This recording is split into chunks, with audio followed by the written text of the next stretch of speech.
Hello and नमस्कार दोस्तों, स्वागत है आज की एक नई वीडियो में। दोस्तों आज की इस वीडियो में आपके पूरे साइंस के जितने भी इंपॉर्टेंट टॉपिक हैं सब कुछ बताने वाला हूं और जिन्हें आप मात्र 30 दिन में पढ़ करके अच्छे अंक हासिल कर सकते हैं।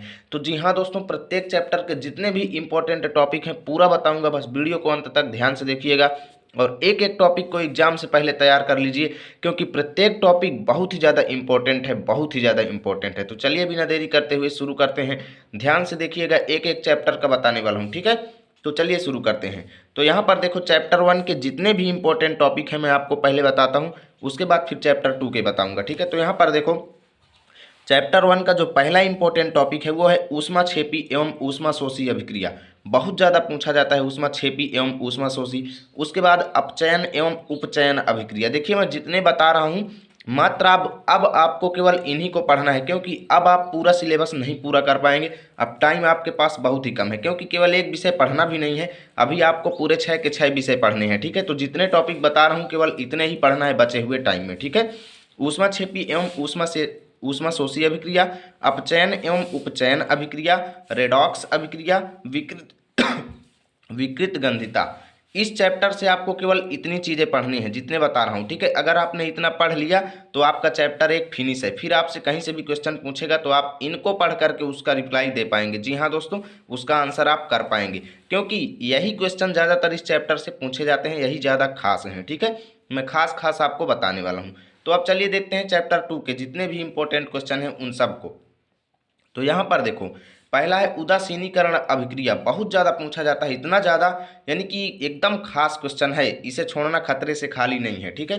उसके देखो मैं आपको बता दूं, केमिस्ट्री में सबसे ज़्यादा जो स्कोरिंग चैप्टर है ये यही है। चैप्टर 2 से ही आपको सबसे ज़्यादा क्वेश्चन बोर्ड एग्जाम में देखने को मिलेंगे, बहुत ज़्यादा क्वेश्चन बोर्ड एग्जाम में देखने को मिलने वाले हैं, ठीक है। उदासीनीकरण अभिक्रिया, खाने वाला सोडा बनाने की विधि। एक एक टॉपिक इसका इंपॉर्टेंट है, किसी को छोड़ना नहीं है, एक एक टॉपिक इसका पढ़ना है, ठीक है। उदासीनीकरण अभिक्रिया, खाने वाला सोडा बनाने की विधि, प्लास्टर ऑफ पेरिस बनाने की विधि तथा उपयोग, ठीक है। खाने वाले सोडा के भी 2 उपयोग आपको बताने होंगे, जिन्हें आप जनरली लिख सकते हो, डेली उनका घर पर उपयोग होता है, ठीक है। प्लास्टर ऑफ पेरिस बनाने की विधि एवं उपयोग, विरंजक चूर्ण बनाने की विधि एवं उपयोग। इतने टॉपिक आपको इस चैप्टर 2 से पढ़ना है, अतिरिक्त तो कोई भी नहीं पूछा जाएगा, ठीक है। यही ज़्यादातर हर वर्ष 2 से 3 अंक 4 अंक तक पूछे जाते हैं, ठीक है। इनके गुणधर्म, उपयोग, निर्माण की विधि सब कुछ आपको तैयार करने हैं, ठीक है। अब चलिए देखते हैं चैप्टर 3 के जितने इंपॉर्टेंट क्वेश्चन हैं। तो यहाँ पर देखो, चैप्टर 3 के जो मोस्ट इंपॉर्टेंट क्वेश्चन है वो आता है पहला नंबर, सक्रियता श्रेणी, ठीक है। सक्रियता श्रेणी आप सभी लोगों से बहुत ज़्यादा पूछा जाता है।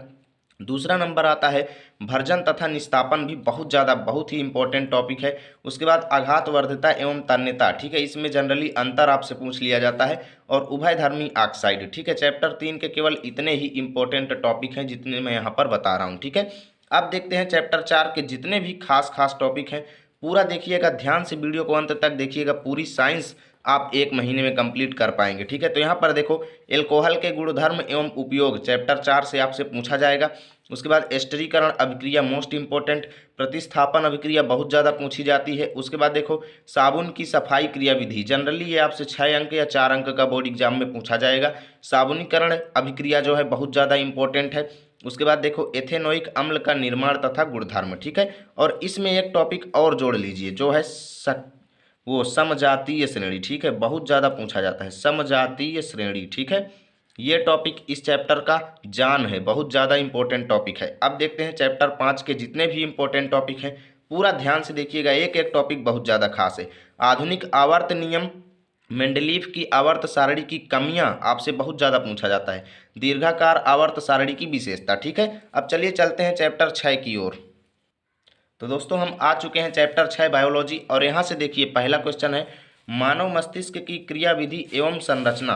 देखिए मस्तिष्क नहीं है दोस्तों, ठीक है। चैप्टर 6 में तो मस्तिष्क है ही नहीं, मानव हृदय है, ठीक है। मानव हृदय, इसको लिख लीजिए, मानव हृदय की क्रियाविधि एवं संरचना, ठीक है। उसके बाद दूसरा देखो, मनुष्यों में पाचन तंत्र का चित्र बना करके भी आपको लिखने के लिए आ जाता है, ठीक है।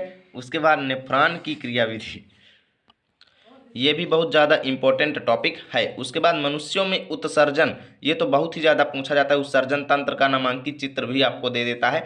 जाइलम तथा फ्लोएम के कार्य, ठीक है। इतने आपसे चैप्टर 6 के अंतर्गत पूछे जाएंगे।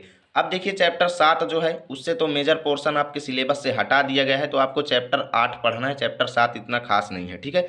हाइड्रा में मुकुलन द्वारा प्रजनन कैसे होता है आपसे पूछ लिया जाता है। पुष्पों में प्रजनन कैसे होता है, ये तो बहुत ही ज़्यादा खास है। इस चैप्टर का सबसे खास टॉपिक यही है, पुष्पों में प्रजनन कैसे होता है, चित्र बना करके आपको वर्णन करना होता है, ठीक है। कायिक प्रवर्धन क्या है, नर जनन तंत्र आपसे जनरली कभी कभी पूछ लेता है, लेकिन पढ़ना तो आपका फर्ज है, ठीक है, क्योंकि इतने टॉपिक पढ़ लेंगे तो अतिरिक्त आपसे नहीं पूछा जाएगा। उसके बाद देखो चैप्टर 9 मोस्ट इंपॉर्टेंट चैप्टर है। इससे तो बहुत ज़्यादा बायोलॉजी में क्वेश्चन आते हैं, बहुत ज़्यादा। देखो डीएनए तथा आरएनए में अंतर करने के लिए कह देता है। लैमार्कवाद क्या है इसको बताइए, ठीक है। 2-2, 3-3 अंक के ये बहुत क्वेश्चन आते हैं। समरूप तथा समजात अंग में अंतर लिखने के लिए दे देता है। परिवार नियोजन की विधियां लिखने के लिए दे देता है, ठीक है। मेंडल के आनुवंशिकता के नियम आपको लिखने के लिए दे देता है, जो कि बहुत ही खास टॉपिक है, इस चैप्टर की जान है ये टॉपिक। मेंडल के आनुवंशिकता के नियम मोस्ट इंपॉर्टेंट टॉपिक है इस चैप्टर के लिए, ठीक है। अब चलिए चलते हैं दोस्तों चैप्टर 10 पे। यहाँ से आपका फिजिक्स स्टार्ट होता है, ठीक है। यहाँ से आपका फिजिक्स स्टार्ट होता है और फिजिक्स में जो मोस्ट इंपॉर्टेंट चैप्टर है दोस्तों वो है 12वां और 13वां और 11वां, ठीक है। इससे ज़्यादा नहीं पूछा जाएगा, लेकिन इससे एमसीक्यू क्वेश्चन आपसे पूछा जाएगा। बहुविकल्पीय क्वेश्चन आपसे इस चैप्टर से बहुत ज़्यादा पूछे जाएंगे, ठीक है। तो यहाँ पर देखो दर्पण सूत्र तथा आवर्धन आपसे पूछ लिया जाएगा, इंपॉर्टेंट टॉपिक है। लेंस की क्षमता क्या है इसके बारे में भी पूछ सकता है। परावर्तन के नियम आपसे पूछ सकता है, ठीक है। प्रतिबिंबों की स्थिति यानी कि उत्तल तथा अवतल दर्पण द्वारा प्रतिबिंब कैसे बनते हैं, उनकी स्थिति आपका नॉलेज, आपको इस चीज़ का नॉलेज होना चाहिए, ठीक है।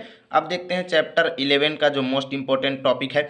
यहाँ पर देखो मोस्ट इंपॉर्टेंट टॉपिक कई हैं, ये चैप्टर तो बहुत ही ज़्यादा खास है। समझ लो कि इसमें से तो करीब आपको 15 से 20 नंबर के क्वेश्चन आपको बोर्ड एग्जाम में देखने को मिलने वाले हैं, बहुत ज़्यादा ये खास है।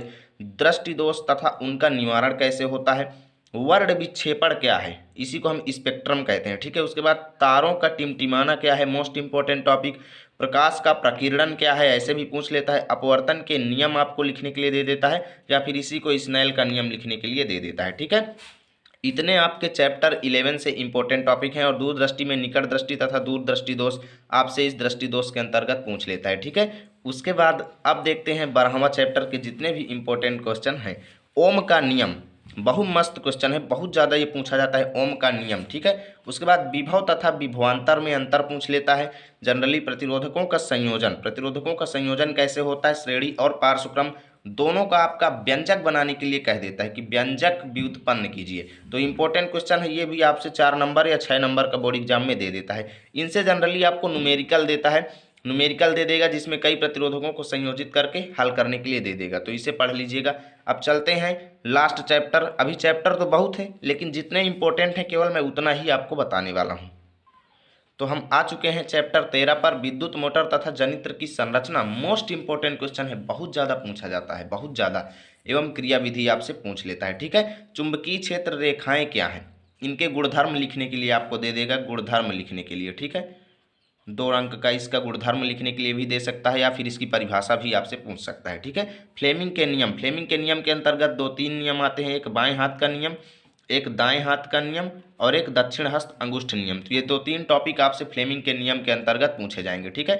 तो जनरली जो मोस्ट इंपॉर्टेंट आपका पेपर बनता है वो इन्हीं चैप्टर से बनता है, 13 चैप्टर तक मिल करके बनता है। उसके बाद बचे हुए जो 14-15 चैप्टर है ना, उनमें से जो भी क्वेश्चन आता है उसे आप लोग सब दैनिक जीवन से रिलेटेड होते हैं, उनको आप आसानी से हल कर सकते हो, तो उनमें ज़्यादा ध्यान मत दीजिए। अभी आपके पास टाइम बहुत कम है, 1 महीने टाइम है। अब आप समझ लीजिए कि 30 दिन का टाइम है और चैप्टर कितने हैं, 13 हैं, ठीक है। तो आपको क्या करना होगा, 2 दिन में कम से कम 2 दिन में 1 चैप्टर आपको फिनिश करना है। 2 दिन में 1 चैप्टर फिनिश करेंगे तो 15 दिन में आपका कितने चैप्टर फिनिश हो जाएंगे, 15, और 1 महीने में आपके पूरे चैप्टर फिनिश हो जाएंगे।